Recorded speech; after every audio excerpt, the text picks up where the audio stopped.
There was something odd in the tone of the dispatcher's voice when he called to tell me a person needed picking up at the Bramlett Road late one summer night in 1947. I shuddered when I heard the name of the street. I did not want to go anywhere near that area, especially at midnight. But I drove a yellow cab, and it was my job to pick up the call when it came in. So I swallowed and headed toward Bramlett Road and the slaughter yards. I'd been out of town when the incident happened. I call it an incident, but it was murder, plain and not so simple. A fellow named of Brown, who drove a cab with our company, was robbed and stabbed to death in his cab. The next day, a man named Willie Earl was picked up by the police, the very next day, and put in jail for the crime, though he denied doing it. Then a bunch of hotheads who drove cabs for our company gathered together, passed around a bottle of whiskey, talking about getting the fellow who stabbed Brown. One of the men went out, borrowed a shotgun, and the mob drove to the jail, grabbed Earl, and threw him in the back of one of the cabs. The hotheads took him to the slaughter yards, and they dragged Earl forcibly from the cab and started beating him.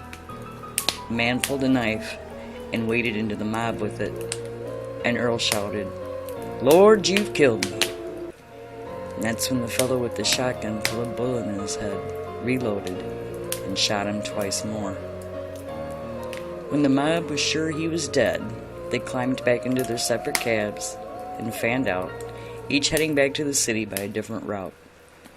Eventually, word got out, 31 fellows were arrested for the crime, but they were all acquitted by a jury of their peers. After the incident, the slaughterhouse section of Bramlett Road got a bad reputation, man. No one in the cab company much liked driving there, especially at night. Folks claimed it was haunted by the ghost of Willie Earl. I shivered as I pulled onto Bramlett Road and slowed down to look for my passenger, and no one was there. I parked the cab, got out to have a quick smoke while I waited. All at once, the temperature around me plummeted. I froze in place. I was suddenly terrified, so scared I could not move, as someone moaned in terror from the other side of the road. The sound scraped my nerves raw. I could hear the unmistakable thud of hammering fists, and the darkness was filled with swirling black silhouettes pounding on something or someone. I fumbled for the icy-cold door handle as a man shouted in agony, "Lord, you killed me!" I threw myself inside the cab as a gun exploded, cutting off the man's cries. The shot was swiftly followed by two more. I squealed the tires as I spun the cab around. A tall, battered figure that glowed, just enough for me to see its lolling head, the blood-stained, dead features, the knife-torn clothes blocked the road in front of me.